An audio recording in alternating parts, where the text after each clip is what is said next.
माननीय सभापति महोदय, मैं आज के जल संसाधन के कटाव प्रस्ताव पर बोलने के लिए खड़ा हुआ हूं।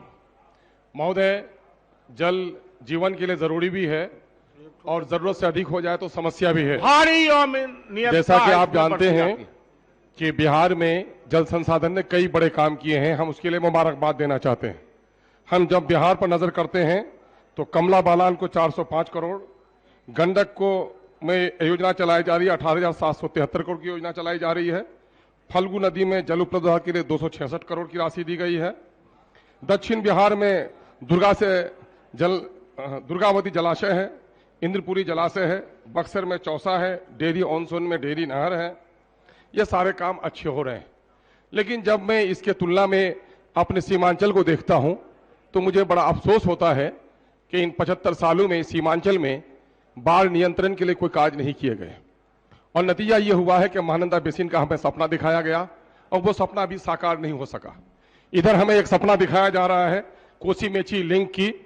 केंद्र सरकार ने 2018 में ही 8/12/2020 को ही इसको स्वीकृति प्रदान कर दी और इसको विभिन्न मंत्रालय ने, वन विभाग, वन मंत्रालय ने, जलवायु परिवर्तन मंत्रालय ने भी ओके कर दिया और जल शक्ति मंत्रालय ने इसको इन्वेस्टमेंट क्लियरेंस भी दे दिया है, लेकिन उसका कार्य धरातल पर कहीं नहीं शुरू हुआ है, जिसको हम लोग अब तक नहीं देख सके हैं या हमें उसकी सूचना नहीं मिल पाई है।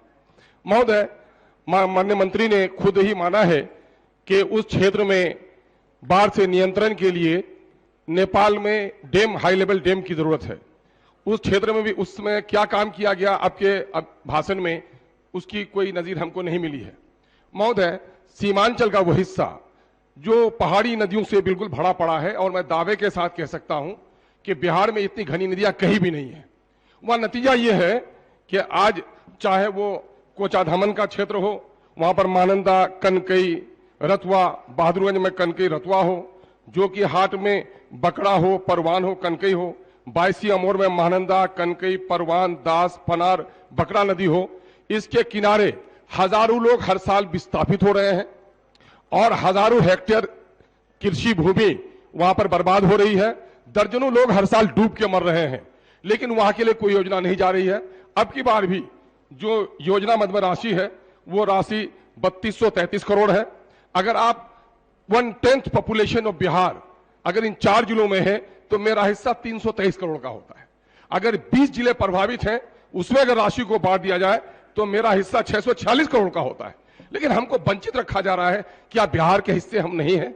अभी माननीय मंत्री का आभारी हूं कि माननीय मंत्री ने राज्य स्तर पर एक टीम वहां पर भेजी और उसने जाकर के दौरा भी किया, गर्चे समय उनके पास नहीं था, और उन्होंने खुद आंखों से देखा है कि हमारे यहां कोई तटबंध नहीं है। गांव में कटते हुए अभी 19 से 21 अक्टूबर के दरमियान में जो कटाव हुआ है 600 लोग विस्थापित हुए हैं। महोदय, मैंने जब माननीय मुख्यमंत्री जी से कहा कि 2000 लोग विस्थापित हैं तो माननीय मुख्यमंत्री जी को इसकी सूचना नहीं थी और उन्होंने कहा कि नहीं, जांच कराकर उन पर उनको राहत दी जाएगी।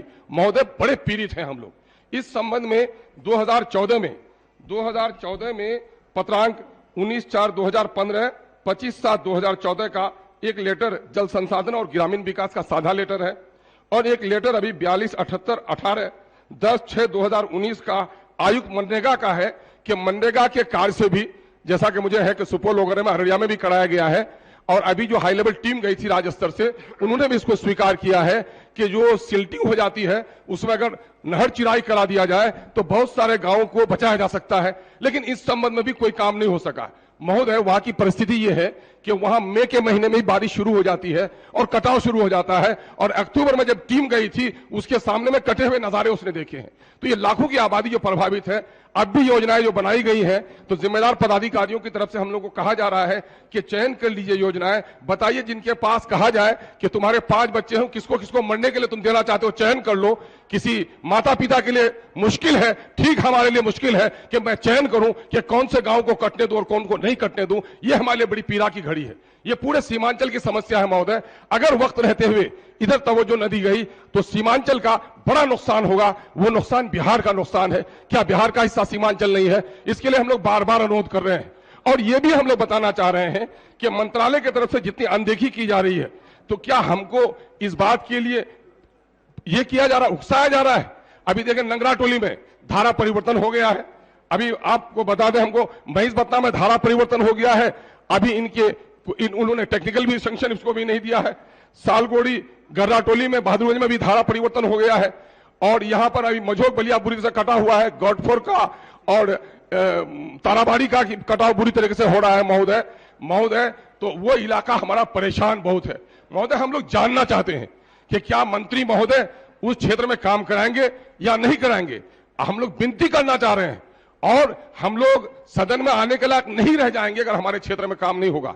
ये मैं कोई शहरों में अय्याशों के ऐश के लिए आप फूल की क्यारियां बना सकते हैं, आप यहां पर पार्क बना सकते हैं अमीरों के आंखों में ठंडक पहुंचाने के लिए, और सीमांचल में लोग जल के मर जाए, कट के मर जाए, कोई चिंता किसी को नहीं है। तो गोया उकसाया जा रहा है कि सीमांचल के लोग सड़कों पर आए। तो हम लोगों ने भी तय कर लिया है महोदय, अगर डूबकर मरना ही हमारा मुकद्दर है तो सड़कों पर आ जाएंगे। मेरे ऊपर टैंकर चला दीजिए और दाब कर हमें मार दीजिए, लेकिन हम सहन नहीं कर सकते हैं। इसलिए सीमांचल के लिए क्या कुछ किया जाएगा आज हम लोग माननीय मंत्री से सुनना चाहते हैं, और नहीं अगर हम लोगों को आश्वासन दिया गया तो यही पेल पर सोएंगे हुजूर, और उसके बाद फिर मत कहिएगा कि नियम विरुद्ध काम मत कीजिए। हम लोग आशा के साथ मंत्री जी से गोया समझिए कि हम लोग भीख मांग रहे हैं सीमांचल के लोग, हमारे यहाँ कोई योजना नहीं है। इसलिए कम से कम अब की बार, पिछले बार हुआ ये कि राशि नहीं है, अगले बार आप लोगों को दी जाएगी, और अगले बार भी अभी कह रहा है कि चयन कीजिए। महोदय आपसे संरक्षण चाहते हैं, माननीय मंत्री जी ने कमला बालान वगैरह में बड़ा काम किया है। हम भी चाहते हैं कि दूसरों को तो पराठा मिला, कम से कम हमको सूखी रोटी ही मिल जाए।